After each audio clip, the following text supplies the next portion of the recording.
ഇന്ന് നോക്കാൻ പോകുന്നത് ദ നൈറ്റിംഗേൾ.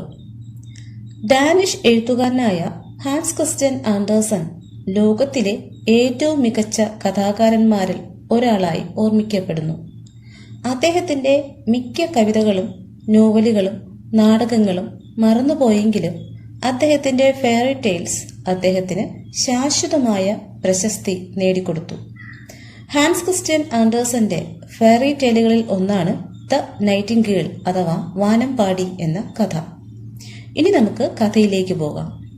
കഥ തുടങ്ങുന്നത് ഹാൻസ് ക്രിസ്റ്റ്യൻ വായനക്കാരോട് കഥ പറയുന്ന രീതിയിലാണ്. അപ്പോൾ കഥ എന്താണെന്ന് നോക്കാം. ഞാൻ നിങ്ങളോട് പറയാൻ പോകുന്ന കഥ വളരെ വർഷങ്ങൾക്ക് മുൻപ് സംഭവിച്ചതാണ്. അതിനാൽ അത് ഞാൻ മറക്കുന്നതിന് മുൻപ് നിങ്ങൾ കേൾക്കുന്നത് നല്ലതാണ്. ചൈനയിലെ ചക്രവർത്തിയുടെ കൊട്ടാരം ലോകത്തിലെ തന്നെ ഏറ്റവും മനോഹരമായ ഒന്നായിരുന്നു. ഇത് പൂർണ്ണമായും പോഴ്സലൈൻ ഉപയോഗിച്ചിട്ടാണ് നിർമ്മിച്ചിരിക്കുന്നത്. വളരെ ചെലവേറിയതും അതിനാൽ അതിലോലവും പൊട്ടുന്നതുമായതിനാൽ അതിനെ സ്പർശിക്കുന്നവർ ജാഗ്രത പാലിക്കേണ്ടത് അത്യാവശ്യമാണ്. പൂന്തോട്ടത്തിൽ മനോഹരമായ ഒറ്റപ്പെട്ട പൂക്കൾ കാണാം. അവയിൽ മനോഹരമായ വെള്ളിമണികൾ ബന്ധിച്ചിരിക്കുന്നു. അതിലെ കടന്നു പോകുന്ന ഓരോരുത്തരും പൂക്കളെ ശ്രദ്ധിക്കാതെ മണികളെ ടിക്ക് ചെയ്യുമായിരുന്നു. ചക്രവർത്തിയുടെ പൂന്തോട്ടത്തിലെ എല്ലാം വളരെ ശ്രദ്ധേയമായിരുന്നു. അത് എവിടെയാണ് അവസാനിക്കുന്നതെന്ന് തോട്ടക്കാരന് പോലും അറിയാത്ത വിധം നീളുന്നു. അതിരുകൾക്കപ്പുറത്തേക്ക് യാത്ര ചെയ്തവർക്ക് അറിയാമായിരുന്നു അതിനപ്പുറം ഉയർന്ന മരങ്ങളുള്ള ആഴമേറിയ നീലക്കടലിലേക്ക് ചരിഞ്ഞ ഒരു നിബിഡ വനമുണ്ടെന്ന്.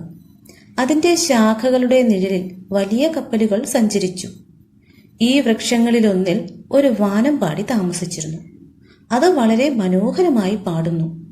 പണിയെടുത്തുകൊണ്ടിരിക്കുന്ന പാവപ്പെട്ട മത്സ്യത്തൊഴിലാളികൾ പോലും കുറച്ചുനേരം തങ്ങളുടെ ജോലി നിർത്തിവെച്ച് അവളുടെ പാട്ട് കേൾക്കുമായിരുന്നു. ചിലപ്പോൾ അവർ വല വിരിക്കാൻ രാത്രിയിൽ പോകുമ്പോൾ അവൾ പാടുന്നത് കേൾക്കും. ഓ, എത്ര സുന്ദരിയല്ലേ! പക്ഷേ അവർ മത്സ്യബന്ധനം നടത്തി മടങ്ങുന്ന ആ നിമിഷം അവർ ആ പക്ഷിയെ മറക്കും. എന്നാൽ വീണ്ടും അവളുടെ പാട്ട് കേൾക്കുന്ന നിമിഷം അവർ അതിശയത്തോടെ പറഞ്ഞു, എത്ര മനോഹരമായ പാട്ട്! ലോകത്തിലെ മിക്ക രാജ്യങ്ങളിൽ നിന്നുള്ള സഞ്ചാരികൾ ചക്രവർത്തിയുടെ നഗരം കാണാനായി എത്തി. അവർ കൊട്ടാരത്തെയും പൂന്തോട്ടത്തെയും വളരെയധികം പ്രശംസിച്ചു. എന്നാൽ വാനമ്പാടിയുടെ പാട്ട് കേട്ടപ്പോൾ അതാണ് മികച്ചതെന്ന് എല്ലാവരും പറഞ്ഞു. സ്വന്തം ദേശങ്ങളിലേക്ക് മടങ്ങിപ്പോയ യാത്രക്കാരിൽ പണ്ഡിതരായവർ അവർ കണ്ടതും കേട്ടതുമായ കാര്യങ്ങൾ പുസ്തകങ്ങളിൽ എഴുതി. അതിൽ പട്ടണവും കൊട്ടാരവും അങ്ങനെയുള്ള എല്ലാ വിവരണങ്ങളും അടങ്ങിയിരുന്നു. എന്നാൽ അവരാരും വാനമ്പാടിയെ മറന്നില്ല. അത് ശരിക്കും ഒരു അത്ഭുത പക്ഷിയാണെന്ന് അവർ എഴുതി. അതിൽ കവിത എഴുതാൻ കഴിയുന്നവർ ആഴക്കടലിനടുത്ത് കാട്ടിൽ താമസിക്കുന്ന വാനമ്പാടിയെക്കുറിച്ച് മനോഹരമായ കവിതകൾ രചിച്ചു. ലോകമെമ്പാടുമുള്ള യാത്രയിൽ അത്തരം പുസ്തകങ്ങൾ കാണാം. അങ്ങനെ ആ പുസ്തകങ്ങളിൽ ചിലത് ചക്രവർത്തിയുടെ കൈകളിലും എത്തിച്ചേർന്നു. തന്റെ സ്വർണ്ണ സിംഹാസനത്തിലിരുന്ന് ചക്രവർത്തി അത് വായിക്കുമ്പോൾ ഓരോ നിമിഷവും അദ്ദേഹത്തിന്റെ മുഖം അഭിമാനത്താൽ തിളങ്ങി. അദ്ദേഹത്തിന്റെ നഗരം, കൊട്ടാരം, പൂന്തോട്ടങ്ങൾ എന്നിവയെക്കുറിച്ചുള്ള മനോഹരമായ വിവരണം അദ്ദേഹത്തെ സന്തോഷിപ്പിച്ചു. എന്നാൽ വാനമ്പാടിയാണ് ഏറ്റവും സുന്ദരി എന്ന വാക്കുകളിലേക്ക് വന്നപ്പോൾ അദ്ദേഹം ആക്രോശിച്ചു. ഇതെന്താണ്? എനിക്ക് ഒരു വാനമ്പാടിയെക്കുറിച്ചും ഒന്നും അറിയില്ല. എന്റെ സാമ്രാജ്യത്തിൽ അങ്ങനെയൊന്നുണ്ടോ? എന്റെ തോട്ടത്തിൽ പോലും പുസ്തകങ്ങളിൽ നിന്ന് അങ്ങനെയൊന്നുണ്ടെന്ന് അറിയാൻ കഴിയുന്നു. പിന്നെ അദ്ദേഹം തന്റെ പ്രഭുക്കന്മാരിൽ ഒരാളെ വിളിച്ചു. എന്നിട്ട് പറഞ്ഞു, വാനമ്പാടി എന്ന് വിളിക്കുന്ന അതിശയകരമായ ഒരു പക്ഷിയെപ്പറ്റി പുസ്തകത്തിൽ പരാമർശിച്ചിരിക്കുന്നു. അതാണ് എന്റെ രാജ്യത്തിലെ ഏറ്റവും മികച്ചതെന്ന് അവർ പറയുന്നു. എന്തുകൊണ്ടാണ് ഇതെന്നോട് ആരും പറയാതിരുന്നത്? ആ പേര് ഞാൻ കേട്ടിട്ടില്ല. അവൾ ഇതുവരെ രാജസദസ്സിൽ പ്രത്യക്ഷപ്പെട്ടിട്ടുമില്ല, പ്രഭു മറുപടി പറഞ്ഞു. എന്നാൽ ഇന്നത്തെ സായം സന്ധ്യയിൽ അവളെ ഇവിടെ എത്തിച്ചാൽ അതെനിക്ക് വളരെയധികം സന്തോഷം നൽകും. എന്നേക്കാൾ നന്നായി എനിക്കെന്താണുള്ളതെന്ന് ലോകത്തിന് മുഴുവനും അറിയാം, ചക്രവർത്തി പറഞ്ഞു. എനിക്ക് അവളെക്കുറിച്ച് ഒന്നും അറിയില്ല. എങ്കിലും ഞാൻ അവളെ കണ്ടെത്താൻ ശ്രമിക്കും, കാവലാർ മറുപടി പറഞ്ഞു. പ്രഭുക്കന്മാർ പടികൾ കയറിയിറങ്ങി ഹാളിലൂടെയും ഇടനാഴികളിലൂടെയും ഓടി നടന്നു. കണ്ടുമുട്ടിയ ആരും തന്നെ ആ പക്ഷിയെക്കുറിച്ച് കേട്ടിട്ടില്ല. അങ്ങനെ അയാൾ ചക്രവർത്തിയുടെ അടുത്തേക്ക് തന്നെ മടങ്ങി. അല്ലയോ ചക്രവർത്തി, പുസ്തകങ്ങൾ പറയുന്ന എല്ലാം വിശ്വാസയോഗ്യമല്ല. ചിലത് കെട്ടുകഥയാവാം. ഇതും അതുപോലെയുള്ള ഒന്നാണ്. ഇല്ല, ജപ്പാനിലെ മഹാനും ശക്തനുമായ ചക്രവർത്തിയാണ് എനിക്കിത് അയച്ചു തന്നത്. അതിനാൽ അതിലൊരു അസത്യമുണ്ടെന്ന് കരുതുന്നില്ല. എനിക്ക് വാനമ്പാടിയുടെ പാട്ട് കേൾക്കണം. അവൾ ഇന്ന് വൈകുന്നേരം ഇവിടെ ഉണ്ടായിരിക്കണം. അവൾക്ക് എല്ലാ ഫേവറും ചെയ്തു കൊടുക്കേണ്ടതാണ്. ഒരുപക്ഷെ അവൾ വന്നില്ല എങ്കിൽ അത്താഴം കഴിഞ്ഞതിന് ശേഷം ഞാൻ ഈ രാജസദസ്സിനെ ചവിട്ടിമെതിക്കും. ചക്രവർത്തി ആക്രോശിച്ചു. അങ്ങനെ ലോകത്തിന് മുഴുവൻ പരിചിതയായ, എന്നാൽ രാജകൊട്ടാരത്തിന് മാത്രം അപരിചിതയായി മാറിയ ആ വാനമ്പാടിയെക്കുറിച്ചുള്ള അന്വേഷണം അവിടെ ആരംഭിച്ചിരിക്കുന്നു. ആ അന്വേഷണം ചെന്നു നിന്നത് അടുക്കളയിൽ പണിയെടുത്തുകൊണ്ടിരുന്ന ഒരു പാവപ്പെട്ട പെൺകുട്ടിയിലായിരുന്നു. അവൾ പറഞ്ഞു, അതെ, എനിക്ക് ആ വാനമ്പാടിയെ നന്നായി അറിയാം. അവൾക്ക് പാടാൻ കഴിയും. എല്ലാ വൈകുന്നേരവും തീൻമേശയിൽ ബാക്കി വരുന്ന ഭക്ഷണ സാധനങ്ങൾ രോഗിയായ പാവം എന്റെ അമ്മയ്ക്ക് കൊണ്ടുകൊടുക്കാനുള്ള അനുമതിയുണ്ട്. കടൽ തീരത്താണ് എന്റെ അമ്മ താമസിക്കുന്നത്. അവിടെ പോയി തിരികെ വരുന്ന സമയം എനിക്ക് ക്ഷീണം തോന്നാറുണ്ട്. അതിനാൽ ഞാൻ ആ മരത്തിന്റെ ചുവട്ടിലിരുന്ന് വാനമ്പാടിയുടെ പാട്ട് കേൾക്കാറുമുണ്ട്. ആ സമയം എന്റെ കണ്ണുകൾ നിറയുന്നതായി തോന്നിയിട്ടുണ്ട്. ആ വാനമ്പാടിയുടെ അടുക്കൽ എത്തിച്ചേരാൻ നിങ്ങൾ ഞങ്ങളെ സഹായിക്കുമോ? അങ്ങനെയാണെങ്കിൽ നിങ്ങൾക്ക് ഞാൻ അടുക്കളയിൽ നല്ലൊരു ജോലി തരാം. ചക്രവർത്തി ഭക്ഷണം കഴിക്കുന്നത് കാണാനുള്ള അനുമതിയും നേടിത്തരാം. അങ്ങനെ അവൾ വാനമ്പാടി വസിക്കുന്ന ആ മരത്തിനെ ലക്ഷ്യമാക്കി നടന്നു തുടങ്ങി. രാജസദസ്സിലെ പകുതി ആളുകളും അവളെ പിന്തുടർന്നു. യാത്രയ്ക്കിടയിൽ അവർ ഒരു പശുവിന്റെ കരച്ചിൽ കേട്ടു. ഞങ്ങൾ അവളെ കണ്ടെത്തിയിരിക്കുന്നു. ഈ ചെറിയ ജീവിക്ക് എന്തൊരു അത്ഭുതകരമായ കഴിവാണ്. ഞാനിത് മുൻപ് കേട്ടിട്ടുണ്ട്, കൂട്ടത്തിലൊരാൾ പറഞ്ഞു. അതൊരു പശുവിന്റെ കരച്ചിലാണ്, വാനമ്പാടിയുടേതല്ല, പെൺകുട്ടി പറഞ്ഞു. കുറച്ചുകൂടെ മുന്നോട്ടു നീങ്ങിയ അവർ ചതുപ്പിൽ തവളകൾ ചാടുന്നത് കണ്ടു. വാവ്, സുന്ദരി, യുവാവ് വീണ്ടും പറഞ്ഞു. ഞാൻ കേൾക്കുന്നു പള്ളിമണികൾ പോലുള്ള അവളുടെ ശബ്ദം. ഇല്ല ഇല്ല, അത് തവളയാണ്, വാനമ്പാടിയല്ല. എന്നാലും സാരമില്ല, ഞങ്ങൾക്ക് ഉടൻ തന്നെ അവളുടെ പാട്ട് കേൾക്കാൻ കഴിയുമല്ലോ. പതുക്കെ, അവൾ അതാ അവിടെ തന്നെയുണ്ട്. അതാ അവിടെ ഇരിക്കുന്നു. മരക്കൊമ്പിലിരിക്കുന്ന ഒരു ചെറിയ ചാര നിറത്തിലുള്ള പക്ഷിയെ ചൂണ്ടിക്കാണിച്ചുകൊണ്ട് പെൺകുട്ടി പറഞ്ഞു. ഇവൾ ഇത്രയും സിമ്പിളും ചെറുതുമായിരിക്കുമെന്ന് ഞങ്ങൾ കരുതിയില്ല. അവളെ അത്രയും നേരം കാണാൻ കാത്തിരുന്നവർ മറുപടി പറഞ്ഞു. അല്ലയോ വാനമ്പാടി, ഞങ്ങളുടെ നന്മയുള്ള ചക്രവർത്തി വളരെ സന്തോഷത്തോടെ നിന്റെ പാട്ട് കേൾക്കാൻ ആഗ്രഹിക്കുന്നു. അതിനെന്താ? അത്യധികം സന്തോഷത്തോടെ വാനമ്പാടി പാടാൻ തുടങ്ങി. ചെറിയ മണികിലുക്കം പോലുള്ള പാട്ട്. പ്രഭു പറഞ്ഞു. എത്ര മനോഹരമായാണ് അവളുടെ തൊണ്ടയിൽ നിന്ന് ആ ശബ്ദം വരുന്നത്. അതിശയകരമായിരിക്കുന്നു. ഇത്തരത്തിലുള്ളൊരു പാട്ട് ഞങ്ങൾ കേട്ടിട്ടേയില്ല. ഞാൻ നിങ്ങളുടെ ചക്രവർത്തിയുടെ മുന്നിൽ ഒരിക്കൽ കൂടെ പാടണമോ? വാനമ്പാടി ചോദിച്ചു. തീർച്ചയായും വാനമ്പാടി, ഭൃത്യൻ പറഞ്ഞു. ഇന്നു വൈകുന്നേരം നടക്കാൻ പോകുന്ന രാജസദസ്സിലെ ഉത്സവത്തിലേക്ക് ഞങ്ങൾ നിന്നെ സ്വാഗതം ചെയ്യുന്നു. അവിടെ നിന്റെ പാട്ടിന് ആകർഷകമായ പ്രീതി കിട്ടുന്നതാണ്. എന്റെ പാട്ട് ഈ കാടിനാണ് അനുയോജ്യമായിട്ടുള്ളത്. എങ്കിലും ഞാൻ വരാം. അവൾ ചക്രവർത്തിയുടെ ആഗ്രഹം സാധിച്ചു കൊടുക്കാനുള്ള സന്നദ്ധത പ്രകടിപ്പിച്ചു. രാജകൊട്ടാരം അതിമനോഹരമായി അലങ്കരിച്ചിരിക്കുന്നു. ചുമരുകളും തറയും തൂണുകളും തിളക്കമാർന്ന ലൈറ്റുകൾ കൊണ്ട് പ്രകാശമാനമായിരിക്കുന്നു. ഇടനാഴിയിൽ പൂക്കളിൽ ചെറിയ മണികൾ കെട്ടിയിരിക്കുന്നു. ആ മണികൾ ഉച്ചത്തിൽ മുഴങ്ങുന്നുണ്ടായിരുന്നു. വലിയ ഹാളിന്റെ മധ്യത്തിൽ വാനമ്പാടിക്കിരിക്കാൻ ഒരു സ്വർണ്ണ ഇരിപ്പിടം തയ്യാറാക്കിയിരിക്കുന്നു. രാജകൊട്ടാരത്തിലെ മുഴുവൻ ആളുകളും അവിടെ സന്നിഹിതരായിരുന്നു. ജോലിക്കാരികൾക്ക് ചെറിയ അടുക്കളയുടെ വാതിലിൽ നിൽക്കാനുള്ള അനുമതിയും ലഭിച്ചു. വളരെ മനോഹരമായി വസ്ത്രം ധരിച്ച് എല്ലാവരും രാജസദസ്സിൽ സന്നിഹിതരായിരുന്നു. എല്ലാ കണ്ണുകളും ആ ചെറിയ പക്ഷിയിലേക്ക് തിരിഞ്ഞു. അവളോട് പാടാനായി ചക്രവർത്തി ആംഗ്യം കാണിച്ചു. വാനമ്പാടി വളരെ മധുരമായി പാടാൻ തുടങ്ങി. ആ പാട്ട് കേട്ട് ചക്രവർത്തിയുടെ കണ്ണുകളിൽ നിന്ന് ഉതിർന്ന കണ്ണുനീർ തുള്ളികൾ കവിളിണയെ തഴുകി താഴേക്ക് പതിച്ചു. കാരണം അവളുടെ പാട്ട് അത്രയ്ക്ക് ഹൃദയസ്പർശിയായിരുന്നു. ചക്രവർത്തി വളരെയധികം സന്തോഷിച്ചു. വാനമ്പാടിക്ക് ഒരു സ്വർണ്ണ സ്ലിപ്പ് അഥവാ മേൽവസ്ത്രം നൽകിയിട്ട് അത് അവൾ കഴുത്തിൽ അണിയണമെന്ന് അദ്ദേഹം ആവശ്യപ്പെട്ടു. പക്ഷേ അവൾ ബഹുമാനപൂർവം അത് നിരസിച്ചു. കാരണം അവൾക്ക് ഇതിനകം തന്നെ മതിയായ പ്രതിഫലം അവിടെ നിന്ന് ലഭിച്ചിരുന്നു. ഞാൻ ഒരു ചക്രവർത്തിയുടെ കണ്ണുകളിൽ നിന്ന് കണ്ണുനീർ കണ്ടു. അതാണ് എൻ്റെ ഏറ്റവും വലിയ പ്രതിഫലം. ഒരു ചക്രവർത്തിയുടെ കണ്ണുനീരിന് അതിശയകരമായ ശക്തിയുണ്ട്. അതുതന്നെ എനിക്കുള്ള മതിയായ ബഹുമാനമാണ്. അത്രയും പറഞ്ഞുകൊണ്ട് അവൾ എന്നത്തേക്കാളും കൂടുതൽ മാന്ത്രികമായി പാടാൻ തുടങ്ങി. ആ ആലാപനം ഒരു മനോഹരമായ ഗിഫ്റ്റാണ് അല്ലേ? രാജസദസ്സിലെ സ്ത്രീകൾ പരസ്പരം പറഞ്ഞു. പിന്നീട് അവർ ആരോടെങ്കിലും സംസാരിക്കുമ്പോൾ വാനമ്പാടിയുടെ ശബ്ദത്തെ അനുകരിച്ചുകൊണ്ട് സംസാരിക്കാൻ തുടങ്ങി. അങ്ങനെ എന്തുകൊണ്ടും വാനമ്പാടിയുടെ രാജകൊട്ടാരത്തിലേക്കുള്ള വരവ് ഏറ്റവും വലിയ വിജയമായിരുന്നു. എന്നാൽ ഇപ്പോൾ അവൾ രാജകൊട്ടാരത്തിൽ തന്നെ വസിക്കേണ്ടതുണ്ട്. അവൾക്ക് സ്വന്തമായി ഭംഗിയുള്ള ഒരു കൂടും അവിടെയുണ്ട്. ദിവസത്തിൽ രാത്രിയും പകലുമായി 2 തവണ പുറത്തേക്ക് പോകാനുള്ള സ്വാതന്ത്ര്യവുമുണ്ട്. അവളെ പരിചരിക്കാനായി 12 സേവകന്മാരെ നിയോഗിച്ചു. അവർ അവളുടെ കാലിൽ പട്ടുനൂൽ ചരട് ബന്ധിച്ചു.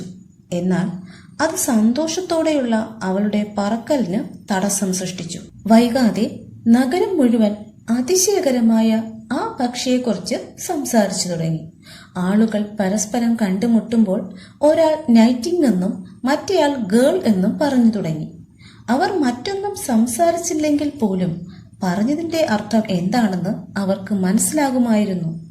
11 കച്ചവടക്കാരുടെ കുട്ടികൾക്ക് വാനമ്പാടി എന്ന പേരുമിട്ടു.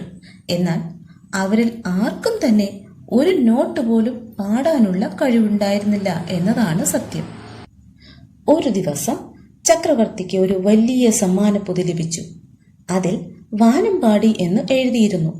സംശയമില്ല, ഞങ്ങളുടെ പ്രശസ്ത പക്ഷിയെക്കുറിച്ചുള്ള ഒരു പുതിയ പുസ്തകം ഇതാ വീണ്ടും. എന്നാൽ ഒരു പുസ്തകത്തിന് പകരം അതിൽ ഒരു വാനമ്പാടിയുടെ പ്രതിമയായിരുന്നു. ജീവനുണ്ടെന്ന് തോന്നിക്കുന്ന ഒരു കലാസൃഷ്ടി. വജ്രങ്ങൾ, മാണിക്യക്കല്ലുകൾ, നീലക്കല്ലുകൾ എന്നിവ കൊണ്ട് അതിനെ അലങ്കരിച്ചിരിക്കുന്നു.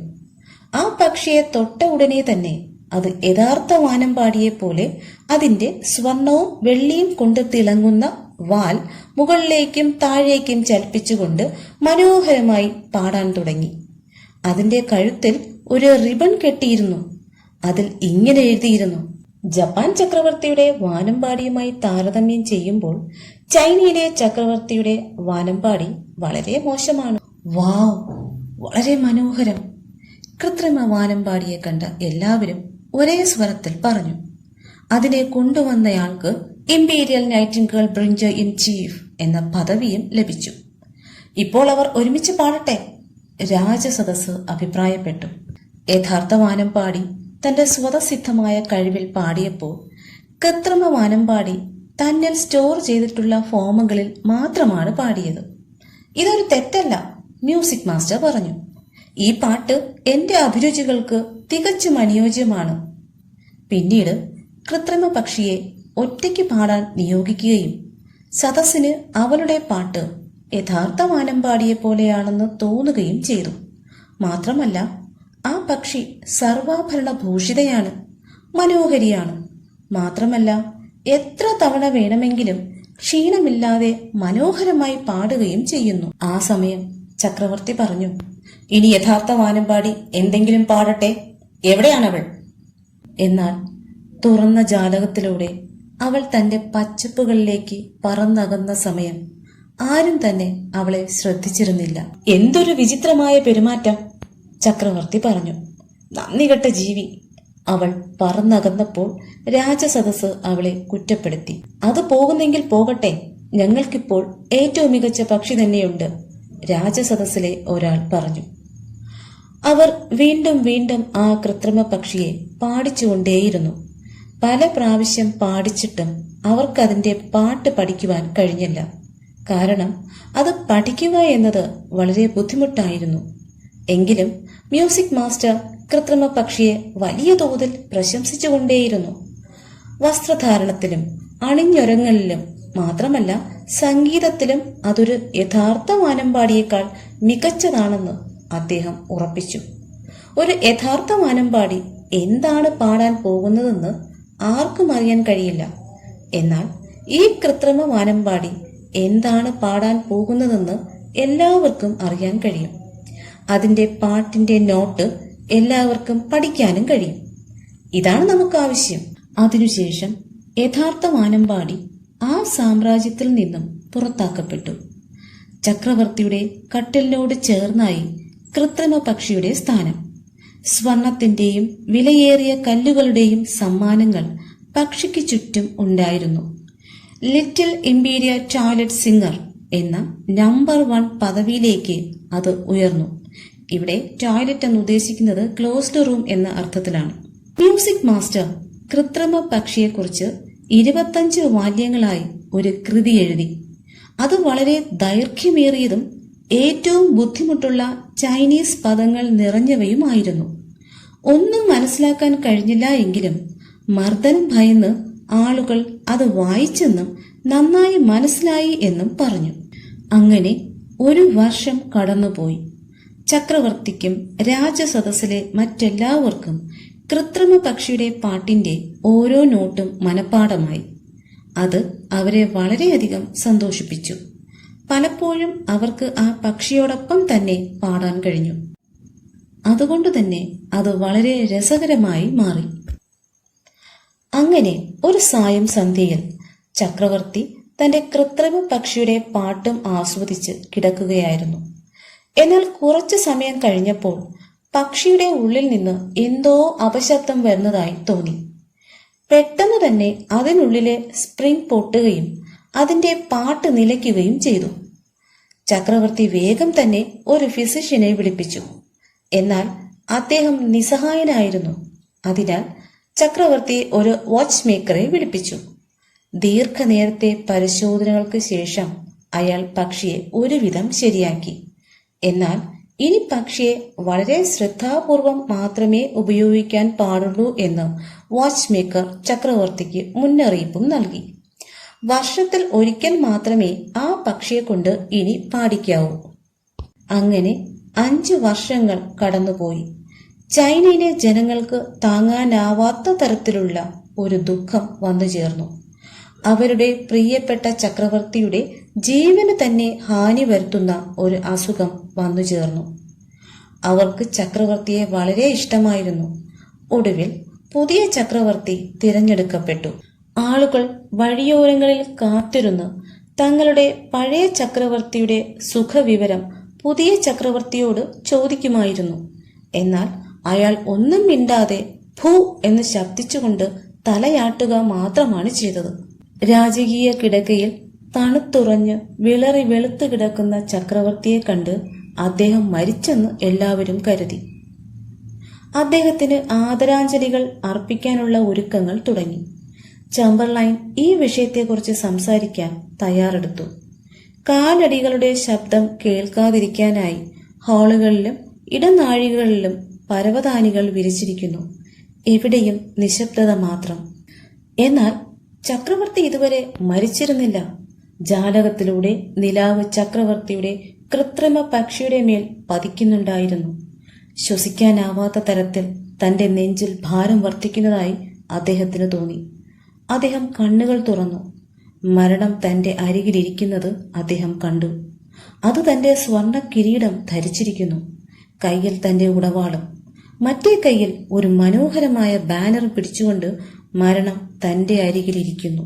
നല്ലതും ചീത്തയുമായ തന്റെ എല്ലാ പ്രവൃത്തികളും വിചിത്രമായി നോക്കിക്കൊണ്ട് തന്റെ കട്ടിലിന് ചുറ്റും നിൽക്കുന്നു.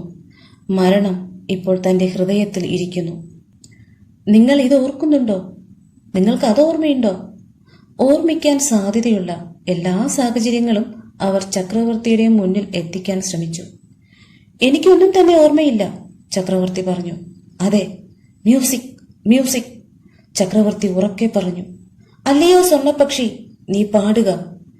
നിനക്ക് ഞാൻ വില കൂടിയ സമ്മാനങ്ങൾ നൽകി, എന്റെ സ്വർണ്ണ സ്ലിപ്പേഴ്സും നൽകി. ഇപ്പോൾ നീ ദയവായി എനിക്ക് വേണ്ടി ഒന്ന് പാടൂ, ഒന്ന് പാടൂ. പക്ഷേ പക്ഷി നിശബ്ദത പാലിച്ചു. അതിന് ഒരു നോട്ട് പോലും പാടാൻ കഴിഞ്ഞില്ല. തണുത്തുറഞ്ഞ പൊള്ളയായ കണ്ണുകളാൽ മരണം ചക്രവർത്തിയെ അപ്പോഴും ഉറ്റുനോക്കുന്നുണ്ടായിരുന്നു.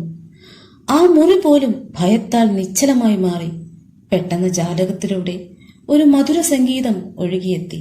അതാ അവിടെ ഒരു മരക്കൊമ്പിൽ ജീവനുള്ള യഥാർത്ഥ വാനമ്പാടി. ചക്രവർത്തിയുടെ അസുഖത്തെക്കുറിച്ച് അറിഞ്ഞ അവൾ ഇപ്പോൾ അദ്ദേഹത്തിന് വേണ്ടി പാടാൻ വന്നിരിക്കുന്നു. അവളുടെ പാട്ട് ചക്രവർത്തിയുടെ സിരകളിലെ രക്തയോട്ടം വർദ്ധിപ്പിച്ചു. അദ്ദേഹത്തിന്റെ ദുർബലമായ അവയവങ്ങൾക്ക് ജീവൻ നൽകി. മരണം പോലും അദ്ദേഹത്തിന്റെ ആ മാറ്റവും അവളുടെ പാട്ടും ശ്രദ്ധിച്ചു. ഇനിയും പാടൂ വാനമ്പാടി, ഇനിയും പാടൂ, മരണം അവളോട് പറഞ്ഞു. ഞാൻ പാടിയാൽ, അല്ലയോ മരണമേ, ചക്രവർത്തിയുടെ കിരീടവും ഉടവാളും ആഭരണങ്ങളും ഒക്കെ നീ എനിക്ക് തരുമോ? പക്ഷി ചോദിച്ചു. അങ്ങനെ മരണം വാനമ്പാടിയുടെ പാട്ടിനായി തന്റെ കയ്യിലുണ്ടായിരുന്ന ചക്രവർത്തിയുടെ നിധികൾ ഓരോന്നോരോന്നായി ഉപേക്ഷിച്ചു. വാനമ്പാടി തന്റെ പാട്ട് തുടർന്നു. വെളുത്ത റോസാപ്പൂക്കൾ വളരുന്ന ശാന്തമായ പള്ളിമുറ്റത്തെക്കുറിച്ച് അവൾ പാടി. കാറ്റിൽ സുഗന്ധം നിറയ്ക്കുന്ന വൃക്ഷത്തെക്കുറിച്ച് അവൾ പാടി. വേദനിക്കുന്നവരുടെ കണ്ണുനീർ വീണു നനഞ്ഞ ഇളം പുല്ലുകളെക്കുറിച്ച് അവൾ പാടി. അങ്ങനെ മരണം ആ പൂന്തോട്ടം കാണാൻ ആഗ്രഹിച്ചുകൊണ്ട് തണുത്ത ഒരു വെളുത്ത മഞ്ഞിന്റെ രൂപത്തിൽ ജാലകത്തിലൂടെ പുറത്തേക്കൊഴുകി. നന്ദി, നന്ദി എന്റെ പ്രിയ വാനമ്പാടി, ചക്രവർത്തി പറഞ്ഞു. എനിക്ക് നിന്നെ നന്നായി അറിയാം. ഒരിക്കൽ ഞാൻ നിന്നെ എന്റെ രാജ്യത്തിൽ നിന്നും പുറത്താക്കിയതാണ്. എന്നിട്ടും നീ എന്റെ അരികിലെത്തി. എനിക്ക് ചുറ്റുമുണ്ടായിരുന്ന ദുഷ്ടമുഖങ്ങളെ ആട്ടിയോടിച്ചു. നിന്റെ മധുരഗാനത്തിലൂടെ എന്റെ ഹൃദയത്തിൽ വസിച്ചിരുന്ന മരണത്തെ തുരത്തി ഓടിച്ചു. ഈ കടങ്ങളൊക്കെ ഞാൻ എങ്ങനെയാണ് വീട്ടുക? എന്ത് പ്രതിഫലം തന്നാലാണ് മതിയാവുക? എനിക്കുള്ള പ്രതിഫലം അങ്ങ് നൽകി കഴിഞ്ഞു മഹാരാജൻ. ഞാൻ ആദ്യമായി പാടിയപ്പോൾ അങ്ങയുടെ കണ്ണുകളിൽ നിന്ന് ഉതിർന്നു വീണ കണ്ണുനീർ ഏതൊരു ഗായകന്റെയും ഹൃദയത്തെ സന്തോഷിപ്പിക്കുന്ന രത്നങ്ങളാണവ.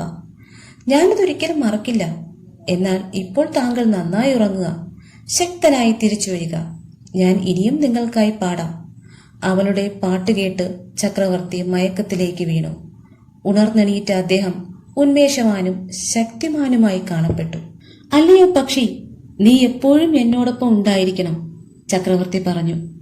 നിങ്ങൾക്കിഷ്ടമുള്ളപ്പോൾ മാത്രമേ ഞാൻ പാടൂ. ഞാൻ ആ കൃത്രിമ പക്ഷിയെ 1000 കഷ്ണങ്ങളായി തകർക്കും. അരുത്, അങ്ങനെ ചെയ്യരുത്. ആ പക്ഷി അതിന്റെ കഴിവിനനുസരിച്ച് നന്നായി തന്നെ ചെയ്തു. അതിനാൽ അതിനെ ഇവിടെ തന്നെ നിലനിർത്തുക, വാനമ്പാടി പറഞ്ഞു. എനിക്ക് ഈ കൊട്ടാരത്തിൽ താമസിക്കാനോ ഇവിടെ കൂടുകൂട്ടാനോ കഴിയില്ല. എന്നാൽ എനിക്കിഷ്ടമുള്ളപ്പോൾ ഞാനിവിടെ വരും. ജനാലയ്ക്ക് പുറത്തുള്ള ഈ മരക്കൊമ്പിലിരുന്ന് നിങ്ങളുടെ സന്തോഷത്തിനായി പാടും. ഞാൻ സന്തോഷിക്കുന്നവർക്കായി പാടും. അതുപോലെ തന്നെ കഷ്ടപ്പെടുന്നവർക്ക് വേണ്ടിയും ഞാൻ പാടും. ഞാൻ നിങ്ങൾക്ക് ചുറ്റും മറിഞ്ഞിരിക്കുന്ന നല്ല കാര്യങ്ങളെക്കുറിച്ച് പാടും. അതുപോലെ മോശം കാര്യങ്ങളെക്കുറിച്ചും പാടും. ഞാൻ നിങ്ങളുടെ രാജസദസ്സിൽ നിന്നും മത്സ്യത്തൊഴിലാളികളുടെ വീട്ടിലേക്കും കർഷകരുടെ അടുക്കിലേക്കും പറക്കുന്നു. നിങ്ങളുടെ കിരീടത്തെക്കാൾ ഞാൻ നിങ്ങളുടെ ഹൃദയത്തെ സ്നേഹിക്കുന്നു. അവിടെയാണ് വിശുദ്ധി നിലനിൽക്കുന്നത്. അതിനാൽ ഞാൻ ഇനിയും വരും, നിങ്ങൾക്കായി ഇനിയും പാടും. എന്നാൽ നിങ്ങൾ എനിക്കൊരു വാഗ്ദാനം നൽകണം, തരില്ലേ? വാനമ്പാടി ചോദിച്ചു. ഞാൻ ഒരു കാര്യം മാത്രം ചോദിക്കുന്നു. നിങ്ങളോട് എല്ലാ കാര്യങ്ങളും വന്നു പറയുന്ന ഒരു വാനമ്പാടി ഉണ്ടെന്ന് ആരും അറിയരുത്. അത് ഏവരെയും മറച്ചു വെക്കുന്നതാണ് നല്ലത്. അതും പറഞ്ഞ് വാനമ്പാടി പറന്നുപോയി. അങ്ങനെയാവട്ടെ, ചക്രവർത്തി തന്റെ സാമ്രാജ്യത്വ വസ്ത്രങ്ങൾ ധരിച്ച് തന്റെ ഉടവാളും കയ്യിലേന്തി നിന്നു. ചക്രവർത്തി മരിച്ചു എന്ന് കരുതി നോക്കാനായി പരിചാരകർ എത്തി. പൂർണ്ണ ആരോഗ്യത്തോടെ തങ്ങളെ കണ്ട് സുപ്രഭാതം എന്ന് ആശംസിച്ച ചക്രവർത്തിയെ നോക്കി പരിചാരകർ അത്ഭുതത്തോടെ നിന്നു. Thank you.